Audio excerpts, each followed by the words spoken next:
Hello everyone, welcome to my YouTube channel. আমি শুভঙ্কর সরকার। আজকে আমরা ম্যাথামেটিক্সের আরও একটি গুরুত্বপূর্ণ ক্লাস নিয়ে হাজির হয়েছি।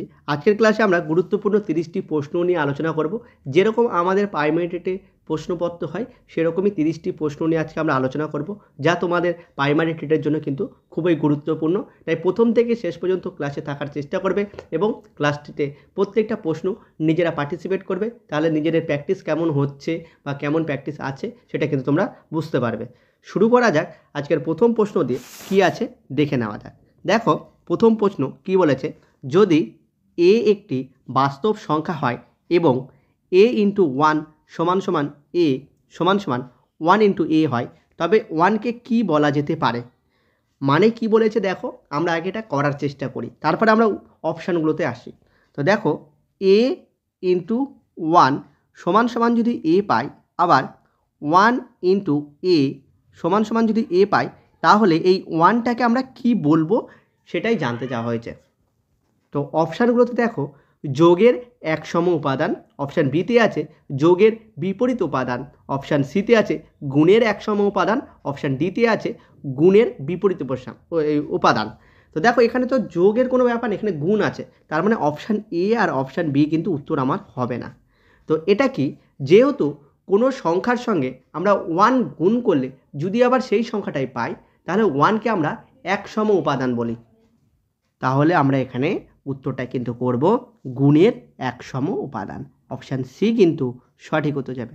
কোনো সংখ্যার সঙ্গে কোনো একটা সংখ্যা গুণ করে আমরা যদি সেই সংখ্যায় পাই, তাহলে তাকে আমরা একসম বলি। তাহলে এখানে ওয়ানটা হলো একসম উপাদান, যেহেতু গুণ করা হচ্ছে তাই গুণের একসম উপাদান। চলো পরের প্রশ্নটা আমরা মুভ করি। বলেছে নিচের কোন বিবৃতিটি সত্য নয়? ঠিক আছে, নয় যেটা সেটা বের করতে বলেছে। তো অপশান এতে আছে একটি বৃত্তস্থ চতুর্ভুজের বিপরীত কোণের সমষ্টি 180 ডিগ্রি। জিনিসটা কি আমরা একটু ছবির মাধ্যমে দেখে নিই কী বলেছে। এই একটা ত্রিভুজ, এই বৃত্ত, তার মধ্যে একটা চতুর্ভুজ আঁকালাম। ঠিক আছে, এই ধরো একটা চতুর্ভুজ, তাহলে এই চতুর্ভুজের বিপরীত কোণ দুটো যোগফল 180 ডিগ্রি। এটা একদম বাস্তব কথা, এটা একদম ঠিক কথা, কারণ আমরা ক্লাস 10-এর বই যদি ফলো করি দেখব এই উপপাদ্যটা আছে। আবার কি বলেছে, 2 নম্বর অপশানটা দেখো, বি নম্বর অপশান, একটি অধিবৃত্তে তৈরি কোণ সর্বদা সমকোণ হয়। ছবির মাধ্যমে যদি দেখার চেষ্টা করি, দেখো এই একটা বৃত্ত, এটা অধিবৃত্ত অর্ধেক হলো, এই অধিবৃত্তের উপর যে কোণটা হবে সেই কোণটা কিন্তু সমকোণ হয়, এটা 90 ডিগ্রি হয়, এটাও ঠিক আছে। 3 নম্বর অপশানটা দেখো, কোনো বৃত্তের দুটি অসমান, আচ্ছা এটা জের লিখে হয়ে গেছে, এটা জ্যা হবে, জ্যায়ের অসমান জ্যায়ের মধ্যে যেটি কেন্দ্রের কাছে থাকে সেটি ছোট হয়। তো আমরা একটু এটা যদি ছবির মাধ্যমে দেখার চেষ্টা করি তাহলে আমরা বুঝতে পারবো কি ব্যাপারটা। ধরো এই একটা বৃত্ত, এটা তার কেন্দ্র, এই যে একটা জ্যা আর এই একটা জ্যা, বলেছে কেন্দ্রের কাছে যে জ্যাটা থাকবে সেটা ছোট হবে। সেটা কি তোমরা দেখতে পাচ্ছ ছোট? সেটা তো বড় হবে, এখানে ছোট বলেছে, তার মানে এটাই ভুল আছে। তাহলে এটাই আমাদের উত্তর হবে, সি নাম্বার অপশান সঠিক উত্তর হয়ে যাবে। আমাকে ভুলটাই বের করতে বলেছে আমাদেরকে, তো আমরা ভুলটাই বের করলাম, তাহলে সি কিন্তু আমাদের সঠিক উত্তর হয়ে গেল। আর বলেছে 4 নম্বর অপশান দেখো, প্রতি বৃত্তস্থ সামান্তরিক আয়তক্ষেত্র। একটা বৃত্তের মধ্যে যদি সামান্তরিক আঁকো সেটা আয়তক্ষেত্রই হয়ে যাবে, কারণ ওখানে কোণগুলো 90 ডিগ্রি হয়ে যায়। তার মানে এটাও ঠিক আছে, অপশান সি কিন্তু এখানে সঠিক উত্তর হয়ে যাবে। চলো পরের প্রশ্ন। এই প্রশ্নটা কিন্তু সিটেটের প্রশ্ন। হ্যাঁ, কি বলেছে, মিনা একটি চতুর্ভুজ অঙ্কন করলো, এর কর্ণ দুটি পরস্পরের সমকোণে সমদ্বিখণ্ডিত করে, ইহা হলো একটি।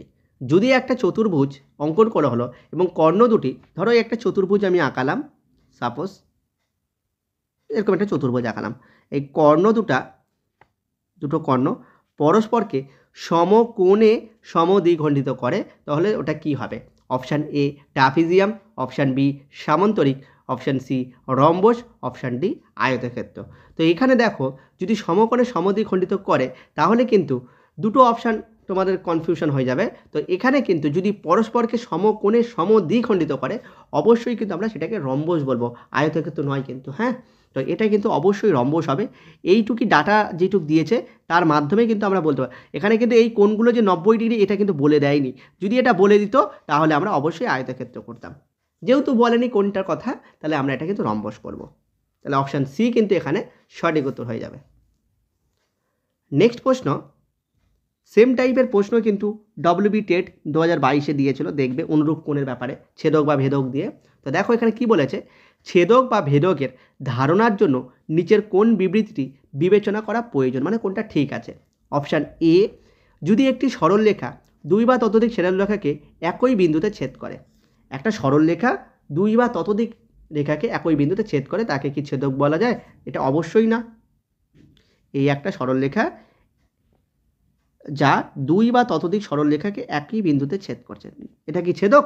না, এটা ছেদক না। দেখো একটাই বিন্দুতে ছেদ করছে দুটো বা তিনটে সরলরেখা, তাহলে এটা হচ্ছে না। পরেরটা বলেছে দেখো, একটি সরলরেখা দুই বা ততোধিক সমান্তরাল সরলরেখাকে একটি বিন্দুতে ছেদ করে, এটাও হচ্ছে না। ঠিক আছে, এই যে একটি বিন্দু বলেছে, এটাই কিন্তু গণ্ডগোল জায়গা। এক বিন্দুতে কখনোই হবে না। ছেদক বা ভেদকের সংজ্ঞা আমরা কি করে জানি? এই যে এরকম বা এরকম, এই যে দুটো বিন্দু আলাদা আলাদা বিন্দুতে ছেদ করবে, এটা হলো ছেদক বা ভেদকের ধারণা। তো অপশান সিতে দেখো, যদি একটি সরলরেখা দুই বা ততোধিক সরলরেখাকে একাধিক বিন্দুতে, দেখো দুটো সরলরেখা দিয়েছি দুটো আলাদা আলাদা বিন্দুতে, যদি তিনটে সরলরেখা দাম তাহলে তিনটে বিন্দুতে, তাহলে এটাই হলো ছেদক বা ভেদকের ধারণা। তাহলে অপশান সি কিন্তু সঠিক উত্তর আমাদের। একই বিন্দুতে কখনোই হবে না, আলাদা বিন্দুতে হবে। দুটো থাকলে দুটো বিন্দু আসবে, তিনটে থাকলে তিনটে বিন্দু আসবে, যতগুলো লাইন থাকবে ততগুলো বিন্দু আসবে। তো এখানে আমরা দুটো সরলরেখার মধ্যে দুটো বিন্দু পাবো, তাহলে এখানে কিন্তু অপশান সি কিন্তু সঠিক উত্তর হয়ে যাবে। চলো পরের প্রশ্ন আমরা মুভ করি। 5 নাম্বার প্রশ্ন কি বলেছে, খুব সুন্দর একটা প্রশ্ন। দেখো, 210-এর সকল উৎপাদক সংখ্যা হলো কত? তো 210কে আগে ফ্যাক্টর বানাও। তো 210কে যদি আমরা ফ্যাক্টর বানাই, দেখো 210কে, তো প্রথমে আমরা কী দিয়ে দিই? প্রথমে আমরা 7 দিয়ে দিলাম। 7 দিয়ে করলে 3 7 21, 30 আসলো। এবার আমরা যদি 3 দিয়ে দিই তাহলে 10 আসবে। 10কে 5 দিয়ে দিলে 2 আসবে। তাহলে কি আসলো? আমরা জানি 210 ইকুয়াল টু কী হলো? 7 × 3 × 5 × 2। দেখো এগুলোর মাথায় একটা করেই আছে, কারণ 1 করে আছে, তাহলে আমরা মাথায় 1 করে দিয়ে দিলাম। তো এবার এই 1-এর সঙ্গে আরও একটা যোগ করে দেবে, তাহলে কি আসবে? 1-এর সঙ্গে এই 1-এর সঙ্গে আর 1 যোগ করলে 2 আসবে, গুণ লিখবে। এই 1-এর সঙ্গে আরও একটা 1 যোগ করলে 2 আসবে। এই 1-এর সঙ্গে আরও 1 যোগ করলে 2 আসবে। এই 1-এর সঙ্গে আরও 1 যোগ করলে 2 আসবে। এবার এগুলো গুণ করে দাও, উত্তর বেরিয়ে যাবে। তাহলে 2 আর 2 4, 4 আর 2 8, 8 আর 2 16। তাহলে উৎপাদকের সংখ্যা কয়টি? 16টি। অপশান সি কিন্তু সঠিক উত্তর হয়ে যাবে। 210 এর সকল উৎপাদকের সংখ্যা কয়টি? 16টি। এইভাবে কিন্তু অঙ্কগুলো আমাদেরকে করতে হবে পরীক্ষার হলে, ঠিক আছে? এরকম প্রশ্ন কিন্তু আগেরবারও পড়েছে, এবছরও পড়তে পারে। সেম প্যাটার্নে প্রশ্ন রাখা হয়েছে, যাতে প্র্যাকটিসটা কিন্তু খুব সুন্দর হয়। চলো পরের প্রশ্নে আমরা মুভ করছি। 6 নাম্বার প্রশ্ন কি বলেছে দেখো, নিচের কোনটি সঠিক নয়? এই লাস্ট পর্যন্ত কিন্তু পড়বে, যারা পরীক্ষা দিবে সবাই কিন্তু লাস্ট পর্যন্ত কিন্তু প্রশ্নটা পড়বে, তাহলে কিন্তু তোমাদের কিন্তু কিছু মিস যাবে না। আর যদি ওইটুক পড়ে কোনটি সঠিকভাবে ভেবে নিলে লাস্টে কিছু নেই, এই পুরো সেন্টেন্স কিন্তু পড়ার চেষ্টা করবে। তো দেখো, সবথেকে ছোট যৌগিক সংখ্যা 4, একদম ঠিক কথা। সবথেকে ছোট যৌগিক সংখ্যা 4 দিয়েই শুরু হয়, কারণ 2 তো মৌলিক সংখ্যা, 2 কিন্তু যৌগিক সংখ্যা নয়। তাই বলেছে দেখো, ক্ষুদ্রতম পূর্ণ সংখ্যা বাস্তবে নির্ণয় করা সম্ভব নয়, একদম ঠিক।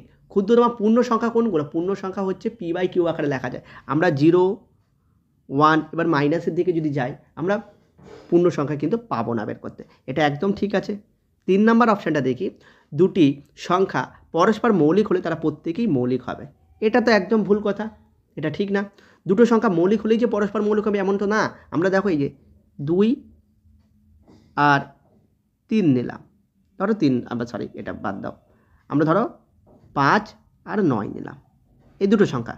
তো 5 তো মৌলিক সংখ্যা আর 9 কিন্তু যৌগিক সংখ্যা, কিন্তু এরা পরস্পর মৌলিক সংখ্যা। কেননা কারণ এদের মধ্যে কমন ডিফারেন্স হচ্ছে 1, মানে এদের মধ্যে কমন ডিফারেন্স, এদের মধ্যে কমন ফ্যাক্টর হলো 1, কারণ 1 ছাড়া এদেরকে আর কোনো কিছুতেই ভাগ যায় না, তাহলে এগুলো পরস্পর মৌলিক সংখ্যা। তো দেখো, একটা মৌলিক একটা যৌগিক নিয়েও কিন্তু আমরা বলতে পারি যে তারা পরস্পর মৌলিক হতেই পারে। তাহলে অপশান সি কিন্তু সঠিক উত্তর আমার এখানে।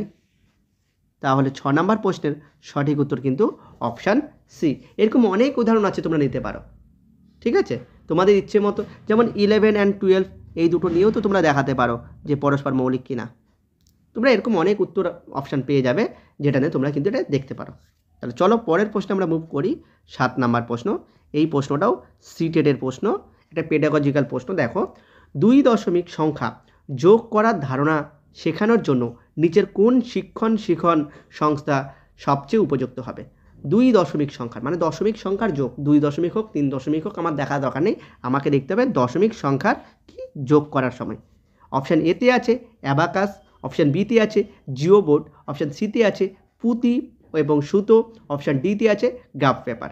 তো ঝটপট বলো 7 নাম্বার প্রশ্নের সঠিক উত্তর কী হবে? 2 দশমিক সংখ্যা যোগ করার ধারণা শেখানোর জন্য নিচের কোন শিক্ষণ সংস্থান সবচেয়ে উপযুক্ত হবে? তো এখানে কিন্তু দেখো অ্যাবাকাসও হবে না, জিও বোর্ডও হবে না। জিও বোর্ড মানে জ্যামিতির ব্যাপারটা যদি বলে, কখনো জ্যামিতি শেখানোর কথা যদি বলে তাহলে আমরা জিও বোর্ড বলবো, ঠিক আছে। পুঁতি ও সুতোও হবে না। কি হবে? গ্রাফ পেপারের সাহায্যে কিন্তু আমরা দশমিকের যে যোগ বিয়োগ সেটা কিন্তু শেখাতে পারি। তাহলে অপশান ডি কিন্তু এখানে সঠিক উত্তর হয়ে যাবে। চলো পরের প্রশ্ন, 8 নাম্বার প্রশ্ন। খুব সুন্দর আরেকটা পেডাগজিক্যাল প্রশ্ন। কোন ধরনের মূল্যায়নকে ইভালুশন ফর লার্নিং বলা হয়? আমি কিন্তু এই প্রশ্নটা অনেকবার করিয়েছি, এই প্রশ্নটা কিন্তু খুবই গুরুত্বপূর্ণ। তো অপশান এতে বলেছে প্রস্তুতকালীন মূল্যায়ন, অপশান বিতে আছে অন্তিমকালীন মূল্যায়ন, অপশান সিতে আছে স্থান নির্ণায়ক মূল্যায়ন, অপশান ডিতে আছে দুর্বলতা নির্ণায়ক মূল্যায়ন। তো ইভালুশন ফর লার্নিং কোন মূল্যায়নকে বলা হয়ে থাকে? তো দেখো এই যে মাঝখানে যেটা আছে সেটাকে দেখবে ফর, এই ফর থেকেই হয় কিন্তু ফরম্যাটিভ। কি হয়? ফরম্যাটিভ। আমি এইভাবেই মনে রাখতে বলেছিলাম যাতে পরীক্ষার সময় খুব সহজেই বের করতে পারো। আর ফরম্যাটিভ মানে কি? প্রস্তুতকালীন মূল্যায়ন। তাহলে এখানে উত্তরটাই কিন্তু অপশান এ প্রস্তুতকালীন মূল্যায়ন হয়ে যাবে। তাহলে 8 নাম্বার প্রশ্নের সঠিক উত্তর কিন্তু অপশান এ। চলো পরের প্রশ্ন, 9 নাম্বার প্রশ্ন। কি বলেছে দেখো, যদি একটি রৈখিক জোড়, ঠিক আছে, রৈখিক জোড় এর একটি কোণ সূক্ষ্ম কোণ হয় তবে অপর কোণটি কত হবে? তো রৈখিক জোড় কী জিনিস আমি এর আগেও একবার হয়তো তোমাদের বুঝিয়েছিলাম এটা, তো আবার দেখিয়ে দিচ্ছি। দেখো এই যে এই একটা সরলরেখা, তার মধ্যে যদি আমি কোণ করে নিই, এই দুটো কোণকে একসঙ্গে মিলে বলা হয় রৈখিক জোড়। তো তার মধ্যে এই একটা কোণ যদি সূক্ষ্ম কোণ হয়, সূক্ষ্ম কোণ মানে 90 ডিগ্রি থেকে ছোট, 90-এর ছোট হবে, ঠিক আছে। যদি এটা 90-এর ছোট হয় তাহলে এটা 90-এর থেকে বড় হবে, কারণ আমরা জানি টোটালটা কত হয়? 180 ডিগ্রি হয়, তাই তো?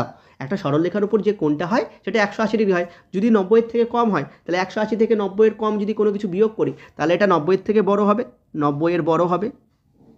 তো 90-এর বড় মানে কি? স্থূলকোণ। তাহলে অপশান সিতেই আছে দেখো স্থূলকোণ, তাহলে স্থূলকোণ আমার সঠিক উত্তর হয়ে যাবে। এই সব কনসেপ্টগুলো কিন্তু মাথায় বিল্ড করে নিতে হবে, আর এর উপরেই কিন্তু উত্তর আমাদের পরীক্ষায় পড়বেই। চলো পরের প্রশ্নে আমরা মুভ করি। 10 নাম্বার প্রশ্ন। এই প্রশ্নটাও সিটেটে আসা প্রশ্ন।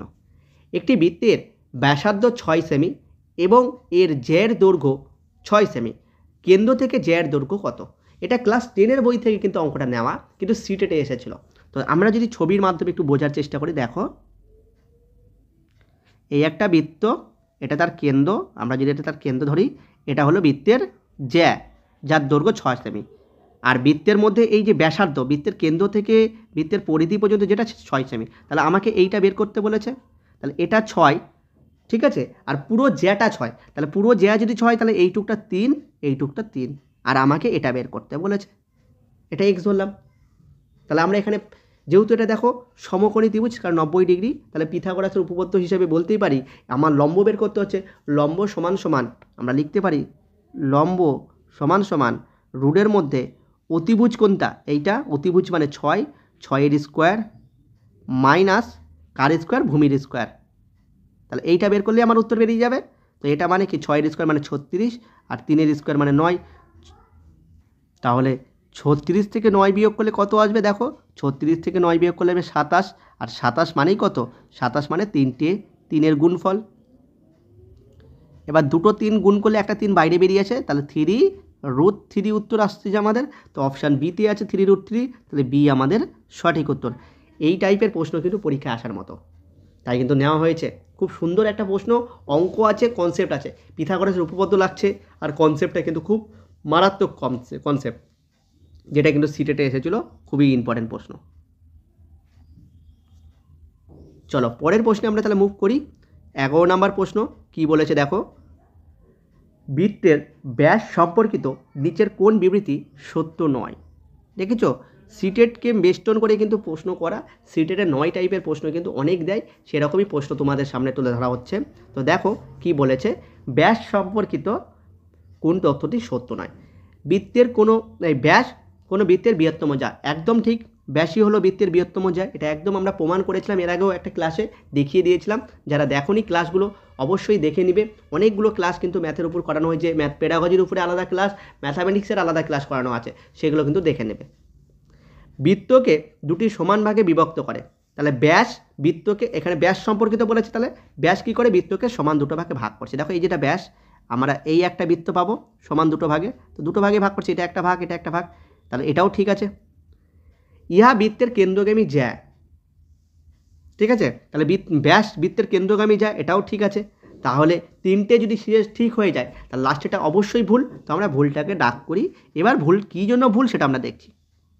দেখো কি বলেছে, কোনো বৃত্তের অসমান্তরাল জ্যায়ের মধ্যবিন্দু সংলগ্ন রেখা, এটা একদম ভুল।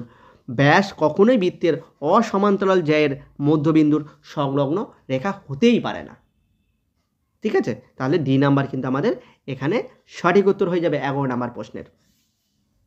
চলো পরের প্রশ্ন আমরা যদি মুভ করি, 12 নাম্বার প্রশ্ন, একটি ট্রেন 86,000 সেকেন্ড ধরে চলছে, তাহলে সেটাকে ঘন্টায় নিয়ে যেতে বলেছে। তো সেকেন্ড থেকে ঘন্টায় নিয়ে যেতে গেলে কি করতে হয় সেটা আগে বলো।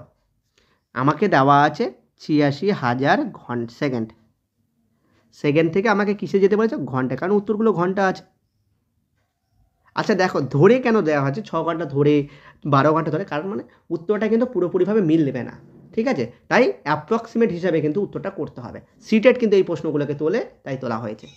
তো 86,000কে আমরা সেকেন্ড থেকে মিনিটে যদি যেতে চাই 60 দিয়ে ভাগ করব, আবার মিনিট থেকে সে ঘন্টায় গেলে 60 দিয়ে ভাগ করতে হবে, তাহলে টোটালে আমরা 3600 সেকেন্ডে যদি ভাগ করে দিই তাহলে আমরা ঘন্টায় চলে যাব।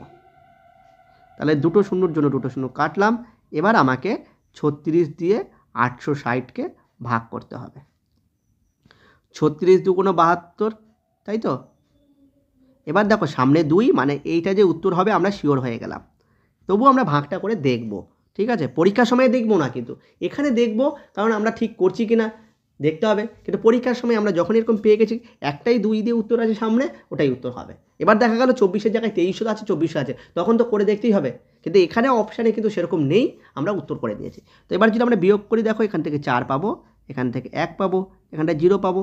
তো 36 আর 3 যদি গুণ, দেখো 36 আর 4 গুণ করলে বেশি হয়ে যাবে, তাহলে 3 দাও, 3 দিলে কত আসবে, 3 6 18, 8 হাতে 1, 3 থেকে 9 আর 1 10, তাহলে এখান থেকে 2, এখান থেকে 1 হয়ে গেল 32।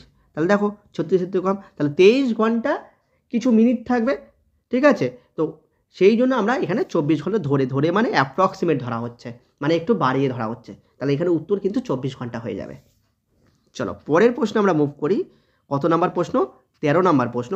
কি বলেছে দেখো, একটি সুষম বহুভুজের মোট বাহুর সংখ্যা যদি 11টি হয় তাহলে কর্ণের সংখ্যা কত। খুব সুন্দর প্রশ্ন, এটার কিন্তু তোমরা স্টার মার্ক করো, এটা হয়তো সাধারণত কোনো জায়গায় পাবে না, এটা একটা ফর্মুলা দিয়ে করতে হয়, ঠিক আছে। ফর্মুলাটা বলে দিই, হ্যাঁ, n ইন্টু n-3/2, এটাই হলো কোঅর্ডিনেট বের করতে হয়। এবার এনটা কি, এনটা বাহুর সংখ্যা, এখানে বাহুর সংখ্যা 11 বলেছে, তাহলে n = 11, আর কিচ্ছু না, ঠিক আছে। তো এবার আমরা যদি করি n এর মান 11, এখানে 11 - 3/2, তাহলে কত আসলো দেখো 11, 11 থেকে 3 বিয়োগ করলে 8 পাবো, তাকে 2 দিয়ে যদি ভাগ করি, এটা কাটাকাটি করলে 4, তাহলে 4 11 44, তাহলে মোট কর্ণের সংখ্যা কয়টি, অপশান বি 44টি। জাস্ট আমাদেরকে ফর্মুলাটা মনে রাখতে হবে, যদি কোনো বহুভুজের বাহুর সংখ্যা দিয়ে দেয় কর্ণের সংখ্যা বের করতে গেলে n ইন্টু n-3/2, এই ফর্মুলা যদি আমরা অ্যাপ্লাই করি বা এই ফর্মুলাটা যদি আমরা মনে রাখি তাহলে কিন্তু আমরা খুব সহজেই অঙ্কটা করে দিতে পারবো। তাহলে অঙ্কটা কি হবে, n ইন্টু n-3/2, এই ফর্মুলাকে অ্যাপ্লাই করে অঙ্কটা করতে হবে। চলো পরের প্রশ্নে আমরা মুভ করি, 14 নম্বর প্রশ্ন। এটাও সিটেটে আসা প্রশ্ন। একটা সংখ্যা দিয়েছে, সংখ্যায় 1-এর স্থানীয় মানে পার্থক্য কত। দেখো স্থানীয় মান, এর সেম প্রশ্ন কিন্তু WBTET 2022-এ পড়েছিল, সেখানে দশমিকের সংখ্যা ছিল না, যা সেটা নর্মাল সংখ্যা ছিল। তো স্থানীয় মানের পার্থক্য দেখো, প্রথমে এই যে 1 আমরা পাচ্ছি, এই 1 লিখে দশমিকের আগে দুটো ঘর আছে, তাহলে দুটো শূন্য বসিয়ে দাও, তারপরে পয়েন্ট লিখে 3টে শূন্য বসে যাবে, আর লাস্টে এই আবার 1 আছে, আচ্ছা 3টে শূন্য, তাহলে এই লাস্টে আবার 1 আছে, তাহলে এখানে 1, এটাই আমাকে বিয়োগ করতে বলেছে, তাহলে এটা 9 আসবে, এটা 9 আসবে, এটা 9 আসবে, পয়েন্ট বসবে, এখানে 9, এখানে 9, তাহলে 99.999। তো অপশান ডিতে আমরা দেখতে পাচ্ছি, এইভাবে আমরা অঙ্কটা করে দেবো, তাহলেই হয়ে গেল। আমরা প্রথমে একের প্রথম একটার স্থানীয় মান লিখলাম, আর লাস্টের একটার স্থানীয় মান লিখলাম, তারপরে পার্থক্য মানে বিয়োগ। এবার দেখো পরীক্ষার সময় চট করে অঙ্কটা করা যায় কীভাবে, দেখো দশমিকের পর 3 ঘর আছে, তুমি যখন দেখলে তাহলে দশমিকের পর তোমার 3 ঘর আসবে, অপশান বি আর অপশান সি কিন্তু অটোমেটিক্যালি বাদ পড়ে গেল, ঠিক আছে। এবার দেখো এখানে যখন আমরা 0 0 লিখবো আর 1 বিয়োগ করলে 999 আসতেই হবে লাস্টে, তো 999 লাস্টে আছে, তাহলে এটাই উত্তর, বিয়োগ না করে উত্তর করে দেওয়া যায়। তো এবার যারা শর্ট টেকনিক বুঝে যাবে তারা শর্টে করবে, যারা বুঝতে পারবে না তারা করে দেখবে, কিন্তু হুঁশের বসে ভুল করে আসবে না, কিন্তু জানা জিনিস ভুল করবে না কেউ, জিনিসগুলো করানো হচ্ছে, ভালো করে শেখো, পরীক্ষার হলে ঠিক করে আসতে পারবে। চলো পরের প্রশ্নে আমরা যাই। 15 নম্বর প্রশ্ন কি বলেছে, 1000 থেকে 9999 পর্যন্ত মোট 4 অঙ্কের সংখ্যা কতগুলো আছে। খুব সুন্দর প্রশ্ন, সিটেটে আসা প্রশ্ন, এগুলো আমরা ক্লাস 6-এর বইতে পাই, ঠিক আছে। 6-এর বই যদি আমরা ফলো করি পাবো, সিবিএসসির বই মানে এনসিইআরটির যে বই, সিবিএসসি প্যাটার্নের যে বইগুলো হয় সেই বইতেও আছে, আমাদের ওয়েস্ট বেঙ্গলের বইতেও আছে হয়তো, ঠিক আছে। তো দেখো যেটা বলেছে, যেটা বড় বলবে সেটাকে আগে লেখো, তাহলে 3 4টে 9, এটা বড়, এটাকে আগে লিখে দিলাম। এবার কি করব, যেটা ছোট সেটা লিখে দাও, 1 লিখে 3টা শূন্য বিয়োগ করে দাও, তাহলে এখানে কি আসবে 9 9 9, আর এদিকে আসবে 8, যেটা আসলো তার সঙ্গে 1 যোগ করে দেবে, ঠিক আছে। এই লাস্টে 1 যোগ করতে কিন্তু কেউ ভুলবে না, তাহলে তুমি টোটাল 4 অঙ্কের কতগুলো সংখ্যা আছে সেটা পেয়ে যাবে, 9000। অপশান এ কিন্তু সঠিক উত্তর। অনেকে এই লাস্টে 1 যোগ করতেই ভুলে যায়, কেন 1 যোগ করতে হয়, কারণ এই দুটোর মধ্যে তো একটাকে ধরতেই হবে আমাকে, কারণ বিয়োগ করলে একটা বেরিয়ে যাচ্ছে, একটা পেয়ে যাব, আর এই সংখ্যাটাকে ধরবো না, এই যে 1000টাকে ছাড়া পড়ে যায়, কারণ আমরা 999, ধরো 9999 থেকে যখন 1000 বিয়োগ করছি তখন 1000কে বাদ দিয়ে বিয়োগ করা হয়, মানে 1001 থেকে ধরা হয়, ঠিক আছে। তাহলে ওই 1000টাও তো 4 অঙ্কের সংখ্যা, ওইটাকে আনার জন্যই কিন্তু 1 যোগ করতে হয়। তাহলে উত্তরটা আমাদের কিন্তু 15 নম্বর প্রশ্নের সঠিক উত্তর অপশান এ। চলো পরের প্রশ্ন আমরা দেখি, 16 নম্বর প্রশ্ন কি বলেছে দেখো, এটাও সিটেটে আসা প্রশ্ন, এটাও আমি তোমাদের করিয়েছি। চতুর্থ শ্রেণীর ছাত্রদের 36টি টাইলস দেন এবং জিজ্ঞাসা করেন সেগুলো সমস্ত সম্ভাব্য আয়তক্ষেত্রে সাজানোর জন্য নিম্নলিখিত কোন ধারণা এই কার্যকলাপ ব্যবহার করে শুরু করা যাবে না।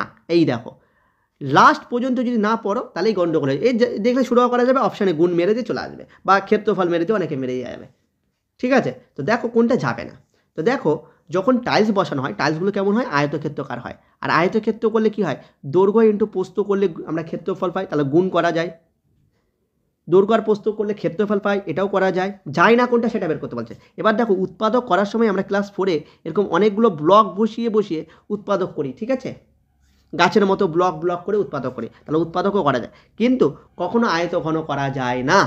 টাইলসে আমরা দৈর্ঘ্য পাই আর প্রস্থ পাই, আর আয়তন করতে গেলে দৈর্ঘ্য প্রস্থ উচ্চতা 3টে জিনিসের দরকার পড়ে, কারণ এখানে 3 ডাইমেনশনে আসে, মাত্রা 3 হয় আয়তনের, ক্ষেত্রফল হয় না, কি হয়, ঘনমিটার হয়, ঘন মানে কিউব, 3টে ফর্মে আসে। তো এখানে তো আয়তক্ষেত্র আর বলছে টাইলস দিয়ে করতে বলেছে, তাহলে এখানে কিন্তু ক্ষেত্রফল আসবে, আয়তঘন আসবে না, তাহলে আয়তঘনর শুরু হওয়া কিন্তু আমরা করতে পারবো না, তাহলে অপশান ডি কিন্তু এখানে সঠিক উত্তর হয়ে যাবে। চলো পরের প্রশ্ন, ফিল্ম স্ট্রিপস কী ধরনের শিখর প্রদীপন। অপশান এ শ্রুতি নির্ভর, অপশান বি দৃশ্য নির্ভর, অপশান সি দৃশ্য শ্রুতি নির্ভর, অপশান ডি কার্যকরী প্রদীপন। ফিল্ম দেখতে হয় তাহলে এটা দৃশ্য নির্ভর, তাহলে অপশান বি কিন্তু সঠিক উত্তর হয়ে যাবে।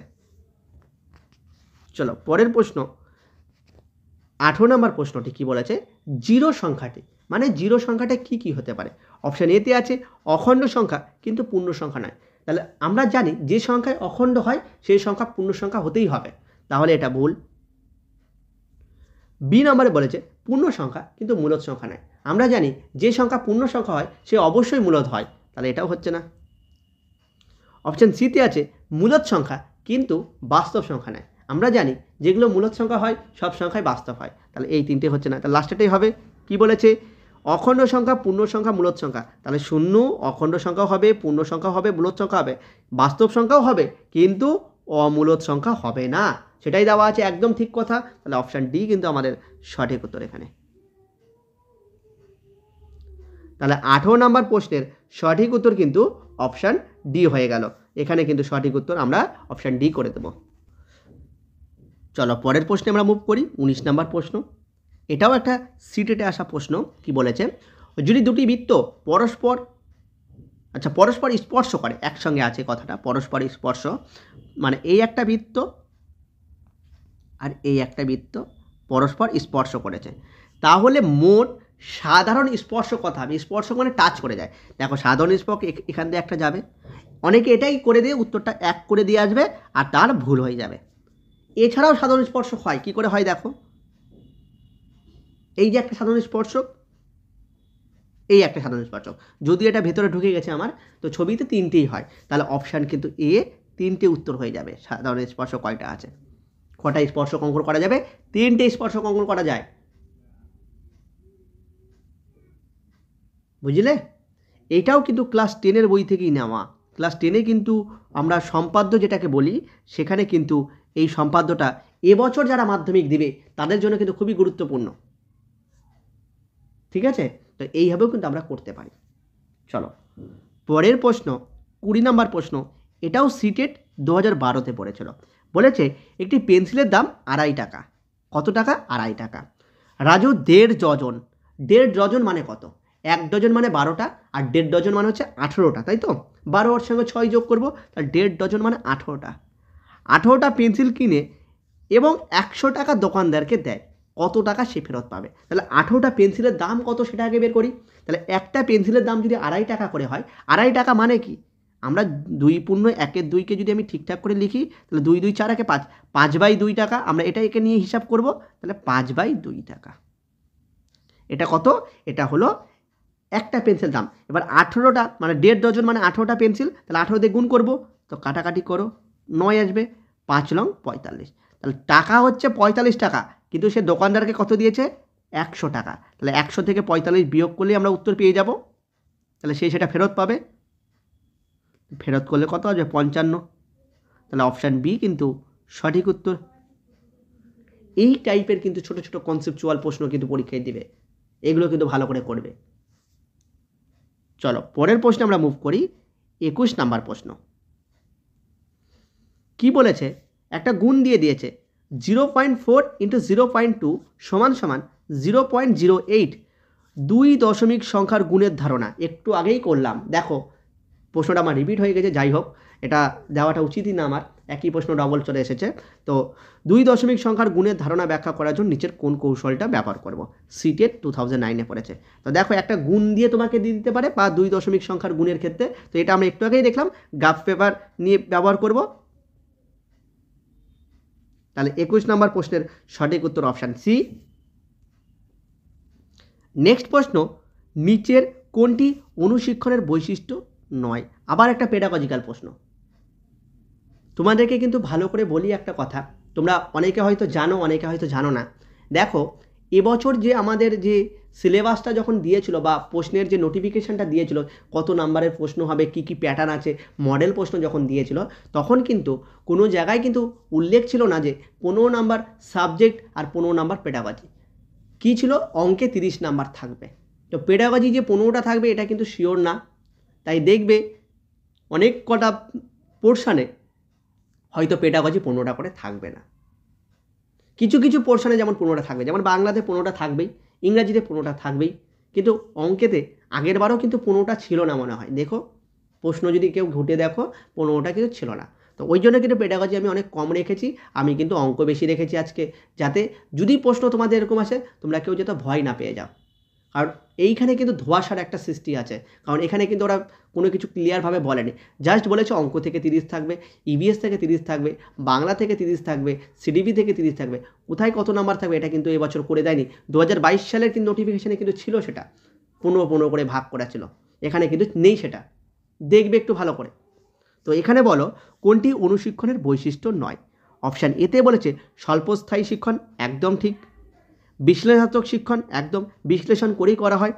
সঙ্গে সঙ্গে ফিডব্যাক, এটাও ঠিক কথা, কারণ আমরা অনুশিক্ষণ চ্যাপ্টারটা কিন্তু ডিটেলসে করেছি, তাহলে কিন্তু এই তিনটে তো আমরা পড়েছি। আমরা অনুশিক্ষণের ডিটেলস ক্লাস করেছি, যারা দেখোনি অবশ্যই আমার যে 2.5 ঘন্টা বা 2 ঘন্টা 17 মিনিটের যে পেডাগজির যে ক্লাসটা আছে সেটা একটু দেখে নেবে। তো এটা আমরা দেখেছি। তো দেখো, বেশি সংখ্যক শিক্ষার্থী সংক্রান্ত শিক্ষণ, আমরা জানি 5 থেকে 6 জন কিন্তু অনুশিক্ষণের দরকার, তাহলে বেশি সংখ্যক হবে না, তাহলে এটাই ভুল কথা, তাহলে এটাই আমাদের সঠিক উত্তর হয়ে যাবে। তাহলে অপশান ডি কিন্তু এখানে আমাদের সঠিক উত্তর। চলো পরের প্রশ্নে আমরা যাই। 23 নাম্বার প্রশ্ন, 22/7 এর দশমিক বিস্তার। তাহলে দেখো এই 22/7 দিয়ে কিন্তু আগের বার একটা প্রশ্ন ছিল, তো 22/7 দশমিক বিস্তারটা কেমন হয় সেটা আমরা আগে দেখে নিই। 22/7 সমান সমান কত হয়? 3 দেখো 14, 28, 57, তারপরে তাহলে দেখো এইটা এলো, এরপরে কিন্তু আবার রিপিট হয়। হ্যাঁ, 14, 28 দেখো রিপিট হচ্ছে। তো রিপিট হওয়া যেটাকে বলা হয় সেটাকে আমরা কি বলি? সেটাকে আমরা বলি আবৃত্ত দশমিক। তাহলে এটা কিন্তু অপশান বি হয়ে যাবে, আবৃত্ত দশমিক। এবার অনেকে বলবে স্যার এই 22/7 3.14, 28, 57 মনে রাখবো কী করে? তাদের জন্য একটা ট্রিক্স শিখে দিচ্ছি। দেখো 3টা লিখতেই হবে, এটা আমরা জানি, 14, এবার 14কে ডবল করে দাও, 14 দুগুণ 28, ঠিক আছে? 14টা মনে রাখতে 3.14, এটা আমরা সবাই জানি, এইটুকু আমরা সবাই জানি 22/7 মান হয় 3.14। তো 14কে 28 করলাম, এবার 28কে ডবল করলে 56, তার সঙ্গে 1 যোগ করে দাও 57, দেখলে তো কত সুন্দর চলে আসলো। এইভাবে মনে রাখতে হবে কিন্তু, মানে এটা রিপিট হচ্ছে, তাহলে এটা কিন্তু আবৃত্ত দশমিক। তাহলে 23 নম্বর প্রশ্নের সঠিক উত্তর কিন্তু অপশান বি হয়ে যাবে। চলো পরের প্রশ্ন, 24 নম্বর প্রশ্ন, খুব সুন্দর একটা প্রশ্ন। গণিতকে পরিমাণের বিজ্ঞান হিসেবে সংজ্ঞায়িত করেছে কে? Option A Aristotle, option B Galileo, option C Hegen, option D Bacon. আমি কিন্তু বলেছিলাম যে কটা সংজ্ঞা কিন্তু আমি পড়িয়েছি সব কটা সংজ্ঞা কিন্তু মুখস্থ করবে। যারা সংজ্ঞাগুলো ভুলে গেছো আরও একবার গিয়ে ক্লাসটা দেখবে, ওখানে কিন্তু প্রত্যেকটা সংজ্ঞা কিন্তু পরপর করে লিখিয়েছি, গণিত সম্পর্কে কে কী সংজ্ঞা দিয়েছে বা কে কী উক্তি দিয়েছে, উক্তি বা সংজ্ঞাগুলো কিন্তু একটু ভালো করে পড়ে রাখবে। তো পরিমাপের বিজ্ঞান হিসেবে কে সংজ্ঞায়িত করেছে? তিনি হলেন অ্যারিস্টটল। অপশান এ কিন্তু এখানে সঠিক উত্তর হয়ে যাবে 24 নম্বর প্রশ্নের। তাহলে অ্যারিস্টটল বলেছে গণিতকে পরিমাণের বিজ্ঞান। চলো নেক্সট প্রশ্ন, 25 নম্বর প্রশ্ন, ভ্যানিলের স্তরগুলি যে বিকাশের ধাপগুলিকে বোঝায়। সিটেট 2019 এসে পড়েছে। ভ্যানিলের স্তরগুলি যে বিকাশের ধাপগুলিকে বোঝায়। অপশান এতে বলেছে স্থানীয় মান, অপশান বি জ্যামিতিক চিন্তা, অপশান সি ভগ্নাংশ, অপশান ডি হচ্ছে সংখ্যা ধারণা। ঝটপট বলো এটার উত্তর কী হবে? তাহলে এটা কিন্তু ভ্যানিলের স্তরগুলি অবশ্যই কিন্তু জ্যামিতিক বিষয় আর জ্যামিতিক চিন্তাভাবনাকে বলেছে। তাহলে অপশান বি কিন্তু এখানে সঠিক উত্তর 25 নম্বর প্রশ্নের। চলো পরের প্রশ্নে আমরা মুভ করি। 26 নম্বর প্রশ্ন, 6 থেকে 79 পর্যন্ত, 6 থেকে 79 পর্যন্ত গণনা লিখতে এককের স্থান মানে লাস্ট ডিজিটটা 7 সংখ্যাটি কতবার ব্যবহার করা যাবে? তাহলে 6-এর পর 7 এখানে একবার ব্যবহার হলো, তাহলে 7-এর পর কত পাবো? 17-তে পাবো। দেখো এই যে 17 মানে এককের ঘরে 7 আছে, তারপরে 27-এ পাবো, 37-এ পাবো, 47-এ পাবো, 57-তে পাবো, 67-তে পাবো, আর 77-এ পাবো, এই লাস্ট 7। তাহলে এটা 1টা 2টো 3টে 4টে 5টা 6টা 7টা 8টা, কয়টাতে পেলাম? 8টা। অপশান বি 8 কিন্তু সঠিক উত্তর হয়ে যাবে। এরকম প্রশ্নও কিন্তু থাকতে পারে, সমস্ত রকম প্রশ্ন করে যেতে হবে, খালি কঠিন করে গেলাম বা খালি সোজা করে গেলাম হবে না, কনসেপচুয়াল সোজা কঠিন সব কিন্তু মিক্সড করে পড়ে যেতে হবে। কী প্রশ্ন আসবে কিন্তু কেউ জানে না, সেইভাবে কিন্তু করে যেতে হবে। চলো পরের প্রশ্ন, 27 নম্বর প্রশ্ন, নিচের কোনটি সঠিক নয়? অপশান এতে আছে শূন্য প্রতিটি সংখ্যার গুণিতক। একদম ঠিক কথা, শূন্য কিন্তু প্রত্যেকটা সংখ্যার গুণিতক, ঠিক আছে? কারণ 8-এর সঙ্গে তুমি শূন্য গুণ করলে শূন্যই পাবে। প্রতিটি সংখ্যা 1-এর গুণিতক, এটাও ঠিক কথা, এই দুটোই কিন্তু ঠিক। এবার পরেরটা বলেছে একটি সংখ্যার গুণিতক সংখ্যা নির্দিষ্ট। একটি সংখ্যার গুণিতক সংখ্যা নির্দিষ্ট, এই তো গন্ডগোল করে দিল নির্দিষ্ট কথাটা বলে। গুণিতক কাকে বলে? তুমি 8-এর ঘরে নামতা পড়ো, 8, 16 এইভাবে চলতেই থাকবে, তুমি শেষ করতে পারবে না, তাহলে এটা নির্দিষ্ট না, এটা কিন্তু অসীম হবে।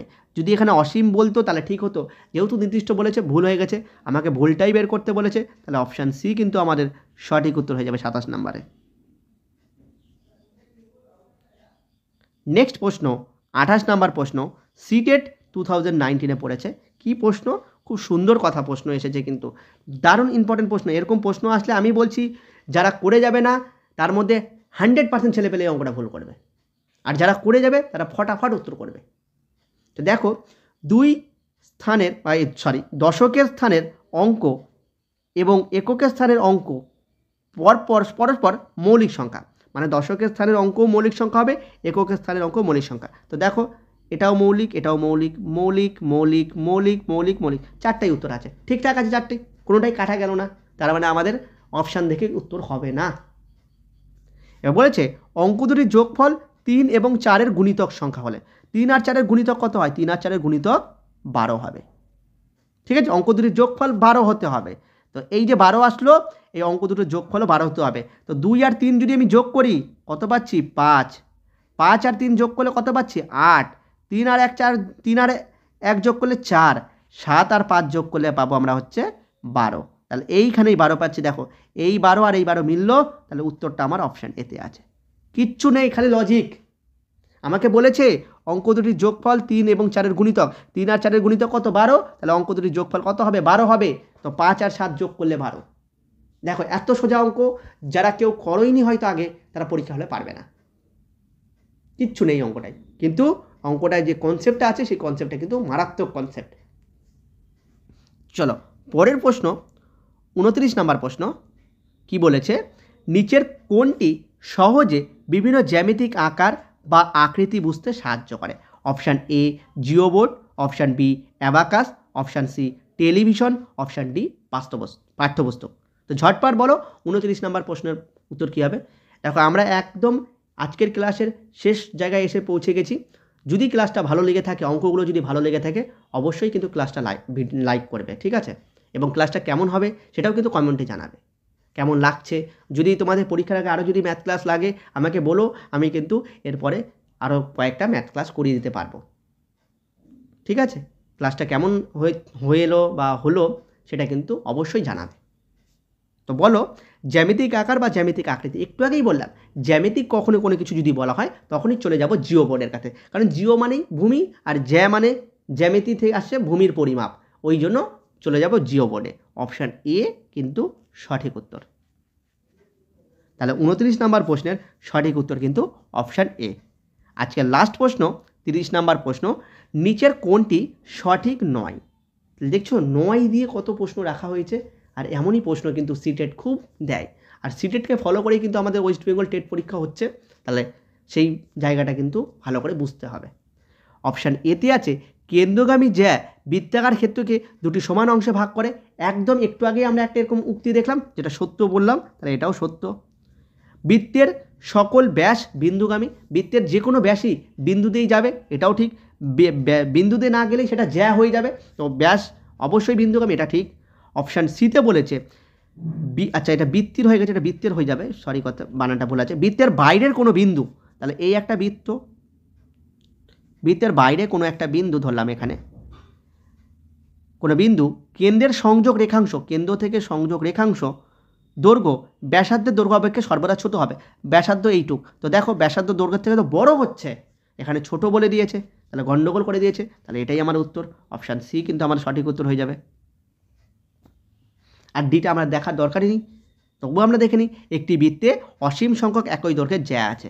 তো জিনিসটা যদি আমরা বুঝি কেমন হবে, দেখো বোঝার চেষ্টা করো, ক্লাস শেষ বলে বেরিয়ে যেও না, বোঝার চেষ্টা করো।